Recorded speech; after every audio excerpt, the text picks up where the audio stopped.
So this record that I ordered just arrived, and I think I am going to do like the old school,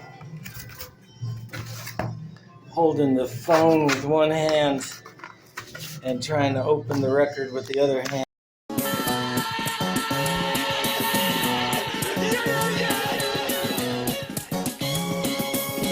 This is indeed a disturbing universe. Hello, greetings, and welcome.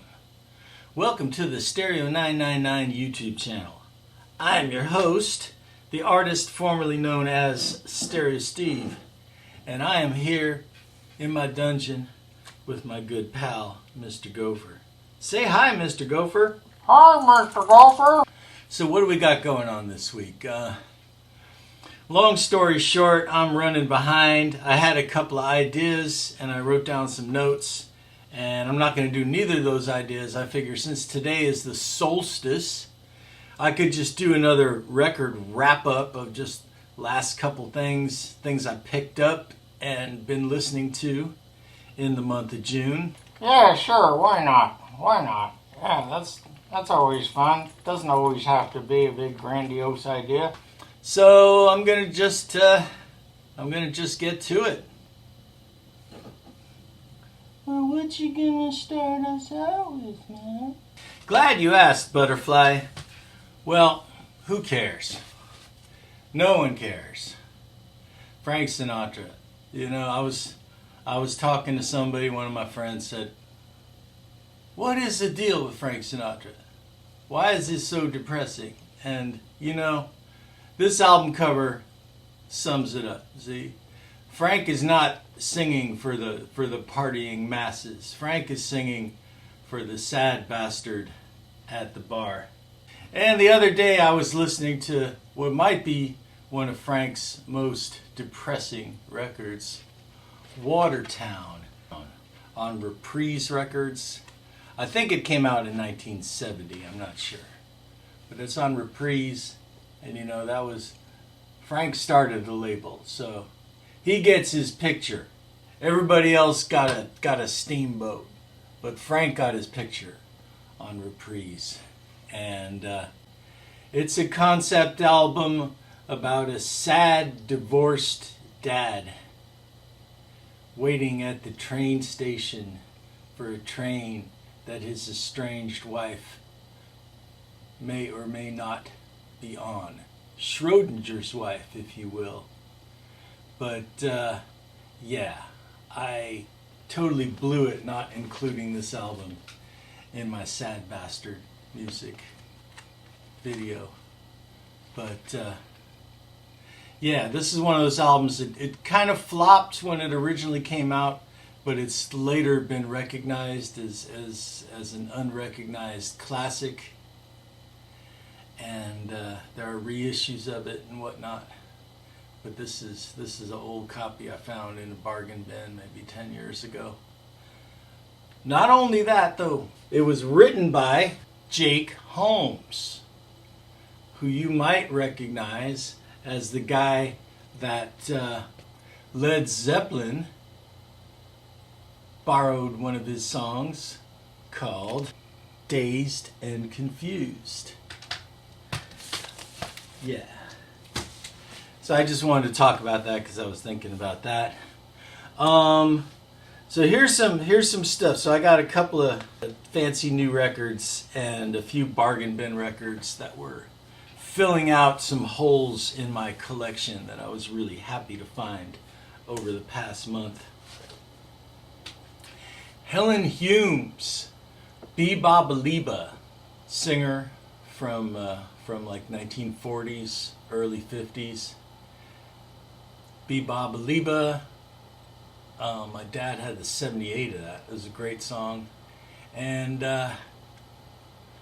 she would probably be mad if you told her that it was a precursor to rock and roll, because she was an old schooler who thought rock and roll was just a bunch of noise that the kids were doing, according to the liner notes.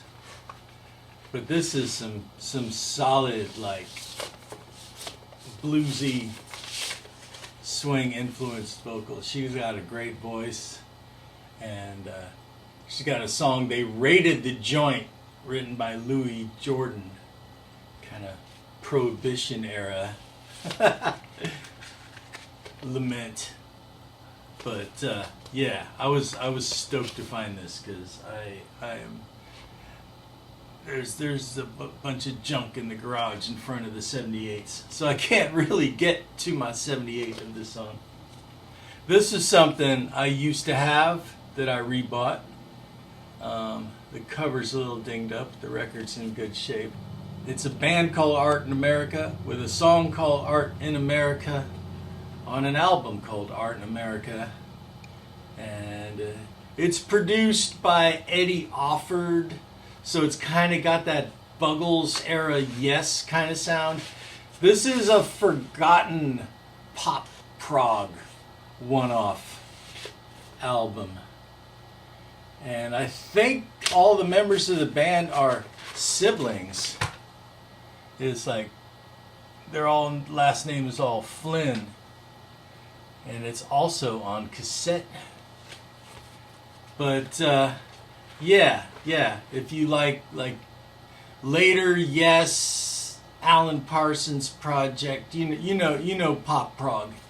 You know, the songs are not super long, you know, Asia, but there's some catchy tunes and some solid playing and some very 1982 sounding synthesizer work on this. So yeah, this is worth checking out. It was great to hear this again. This record was gone from my collection for a while, and I'm really glad to have it back. Montrose Paper Money. The first two Montrose albums. I mean, it's got the heavy guitar riffs from Ronnie and some of Sammy Hagar's best vocal work before he became kind of a joke.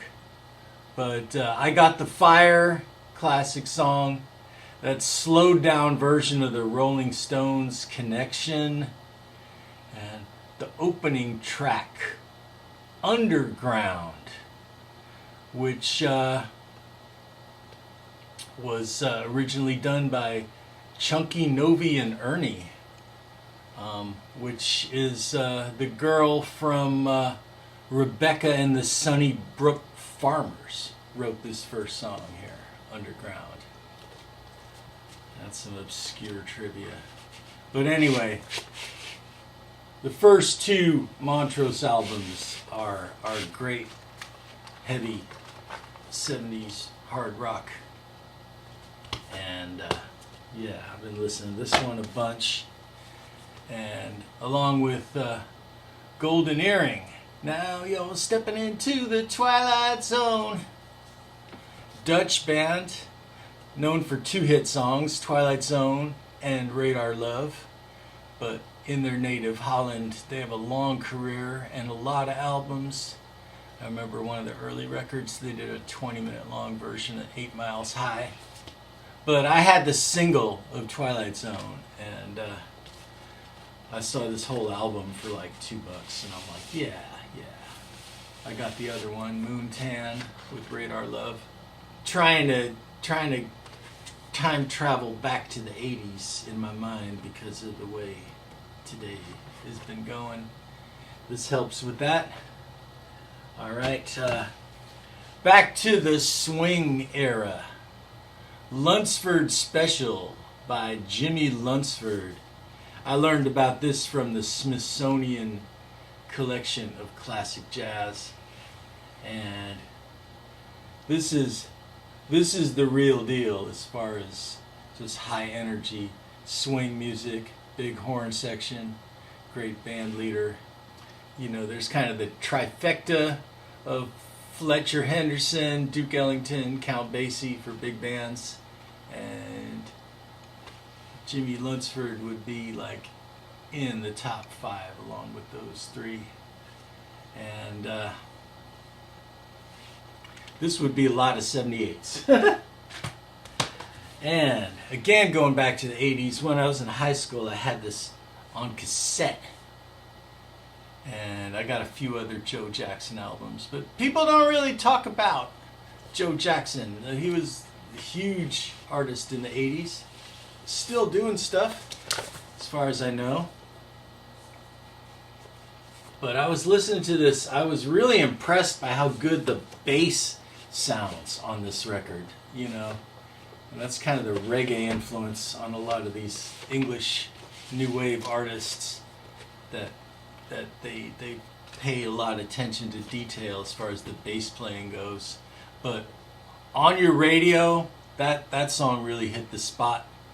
I'm the Man, the title track, and yeah, like what I was saying about the Style Council before, that, you know, listening to it just instantly brought back all kinds of memories.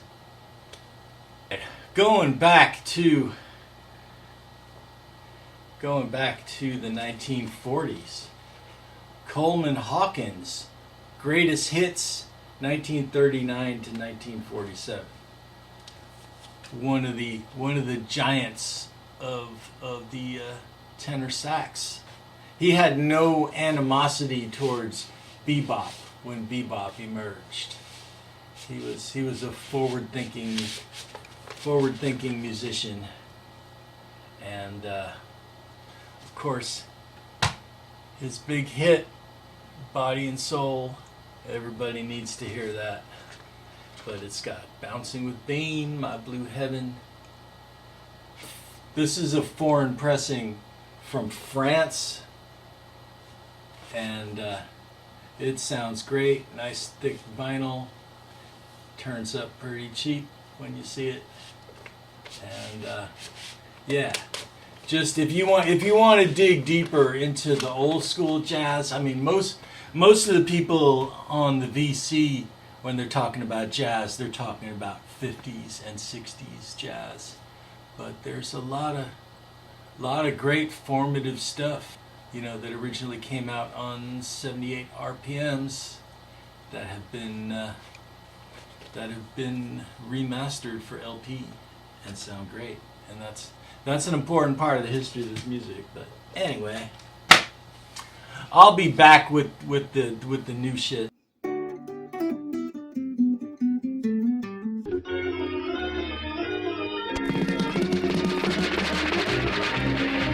Tidal wave. From early warning systems comes the telemetry of terror. The entire country will break apart and be swept into the sea.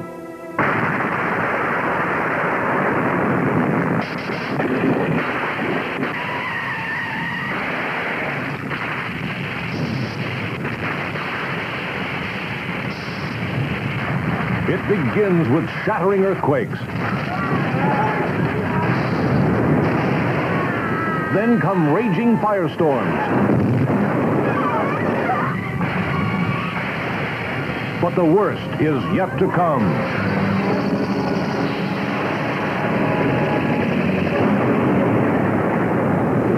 What do you mean there's no time to evacuate? When that wave hits, 80 million people will be wiped out.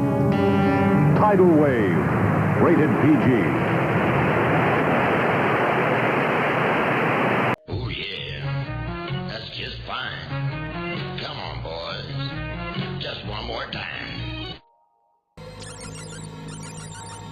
Okay, well, here's the record that I ordered, just arrived just now, and I'm gonna see if I can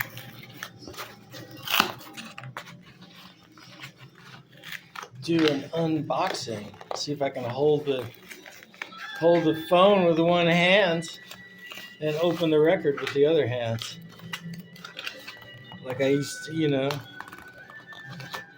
like I used to do in the old days. I could stick the selfie stick. There's just like a little tab here. Alright, let's see. There's got to be an easy way to do it. Since they advertise an easy way to do it. I guess you pull this thing. And then you go like...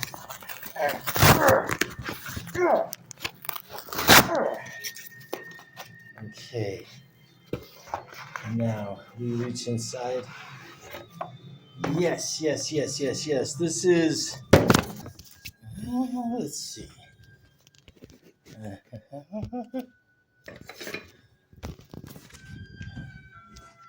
All right. See if I can penetrate this shrink wrap without hurting myself. Just poke it right in the pokey poke. Think of your secretary. All right. All right. This is the newest album by the Budos Band. Budos 7. 2. Look at that. Nice purple vinyl. Let's see how it sounds.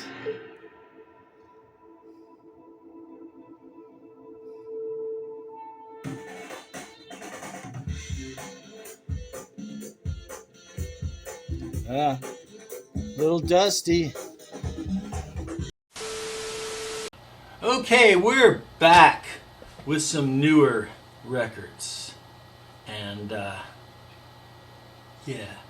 So if this thing is edited the way I'm thinking about editing it in my head right now, you will see me unboxing this Budos Band record that I had just got in the mail. This is their newest record, Budos Band 7. So they've been around since about 2005. They were part of the Daptone Records universe. Doom rock, Afro soul big band with a 70s touch that joins musical universes from trippy psychedelia and Afro funk to 70s hard rock and late 60s soul. This font makes it look like they've gone metal, but no, they still got the funky grooves and the big horn section. Nice fuzz guitar bits that kind of give it a little bit of an edginess. Nice purple vinyl, but yeah. If you remember the record by Charles Bradley, where he does the cover of Black Sabbath Changes, Budos Band is the backup band on that record. But yeah, so this is brand spanking new. This is a 2025 release that I just picked up, and it's on a label called Diamond West Records. It's not on Daptone like the rest of their stuff. So I was really stoked to get this. This was another kind of hole in the collection. Nonagon Infinity by King Gizzard and the Lizard Wizard. And of their 427 albums, this is considered... No, I'm wrong. No, they have 863 albums. But this is a fan favorite. This is considered one of the best, considered one to start with. I got their other album that's like the metal concept album. This one kind of seems like it's a concept album as well, just because the songs are all connected to each other. But this vinyl, this colored vinyl is insane. And also what's interesting is like the blob of yellow plastic shows up here, but it doesn't show up on the other side. So I guess every one of these looks different. But it's called Nonagon Infinity, and it's amazing. The label is even a maze. But yeah, all the songs are connected to each other, especially on the first side. But yeah, the great Australian conceptual rock band with the huge cult following. And yeah, so those were kind of the crown jewels of my June record purchasing, and I don't think I need to buy anything else for the rest of the month. So that's why I chose to do this wrap-up video today on the solstice. And I thank you for viewing.